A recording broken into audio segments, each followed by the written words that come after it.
Quando Cristóvão Colombo navegou até a América em 1492, pensou que tivesse chegado às Índias, batizando de índios os nativos que encontrou.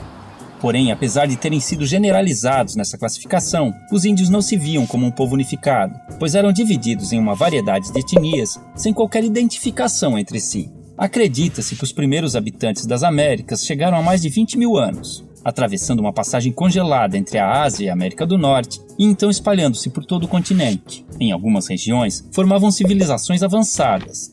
Já no Brasil, fragmentaram-se por todo o território, formando grupos de diferentes tamanhos. Eram sociedades comunais, descentralizadas e igualitárias, vivendo da caça, pesca e agricultura de subsistência, e em sua maioria seminômades, mudando suas aldeias de local conforme os recursos naturais fossem se esgotando, permitindo, mesmo que involuntariamente, a recuperação natural do solo abandonado.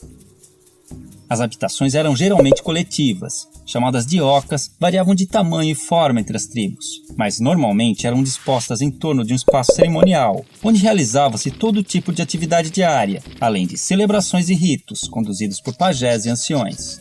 As tribos eram formadas por laços de parentesco e afinidades, e mantinham contatos com outras comunidades através de relações de comércio, cooperação, casamentos, alianças e também de guerras, que eram comuns entre as sociedades indígenas, apesar de sua natureza pacífica. A virgindade era pouco valorizada e a vida sexual costumava ser livre de tabus. Muitos homens ofereciam favores sexuais de suas esposas a visitantes, como forma de cortesia. As famílias podiam ser monogâmicas ou poligâmicas, e o divórcio era algo corriqueiro. Os homens lidavam com a guerra, a caça, pesca e liderança tribal, além da construção da aldeia e o plantio, enquanto as mulheres cuidavam da colheita, do preparo de alimentos e da fabricação de utensílios e adornos. A educação das crianças era a tarefa de toda a tribo, e a autonomia era estimulada. Já os doentes e inválidos costumavam ser abandonados à própria sorte. Os indígenas tinham conhecimento na fabricação de bebidas fermentadas e deixaram grande herança à culinária brasileira, com pratos derivados da mandioca e do milho. Sua dieta também era diversificada em proteínas animais, graças à caça e à pesca. Em festejos, cobriam seus corpos com pinturas, penas e plumas, e a nudez no dia a dia era comum e não causava vergonha. Por viverem em florestas, muitas vezes precisavam usar protetores genitais e tangas, mas mantas cobrindo o corpo eram raras. Muito higiênicos, devemos a eles o costume do banho diário. Mantinham muitos ritos e crenças religiosas, os quais podemos identificar por xamanismo, uma mistura de religião, crença, sistema de pensamento e configuração do mundo, em que acredita-se num universo não linear, sem início e sem fim definidos, onde o tempo se confunde. Não possuíam uma doutrina, assim como não acreditavam em um Deus único e supremo, tendo a figura do xamã, o pajé, como seu elo com o mundo divino. Em sociedades sem esses representantes, acreditava-se que os espíritos e antepassados se comunicavam com os humanos através de animais, sonhos e visões. Muitas de suas lendas tornaram-se populares entre os não-índios, enriquecendo o folclore nacional. O uso de alucinógenos, tabacos e ervas era muito comum nos mais diversos rituais. Orientados pelas fases da lua e conhecimentos astronômicos, entendiam as relações entre as mudanças climáticas, nas quais baseavam seu plantio e colheita.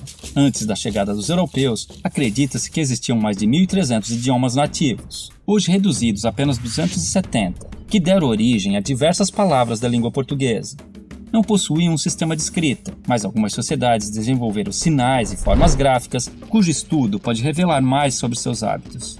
Há indícios de uma grande diversidade de produção artística, que integrava-se ao seu modo de vida e ritos cotidianos, com destaque para a dança, a cerâmica, a tecelagem, a cestaria, a pintura corporal, a arte plumária e principalmente a música.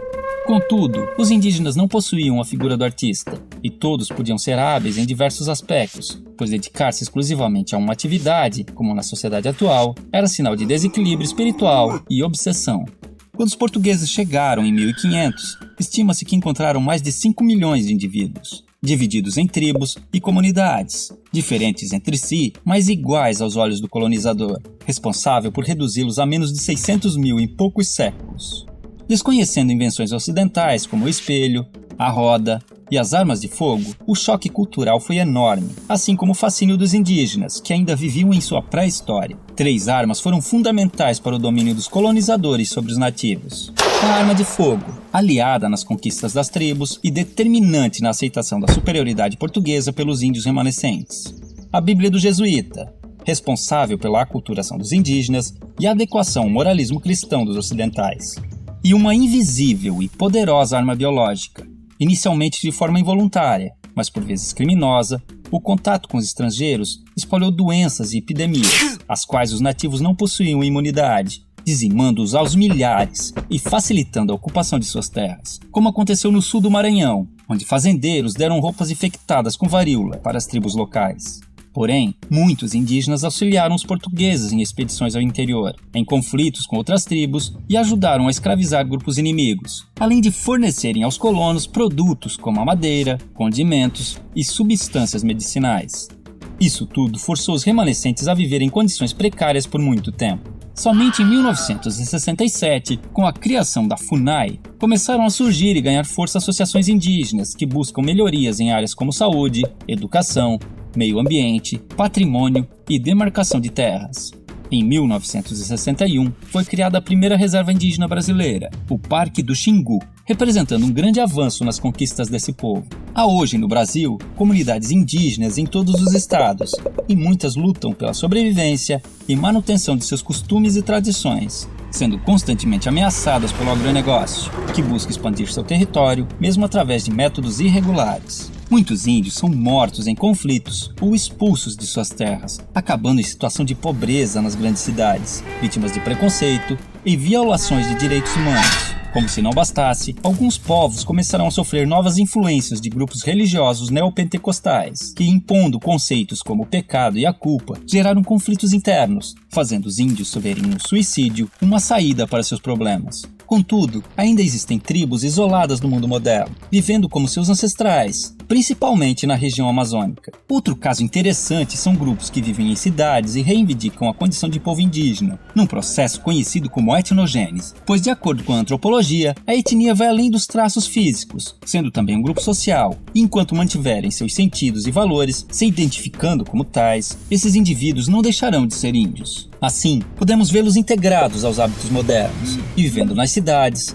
ocupando o mercado de trabalho, cadeiras nas universidades e cargos públicos, buscando também representação política e lutando por direitos como cidadãos que precisam manter sua cultura e tradições vivas, frente aos novos desafios que estão por vir.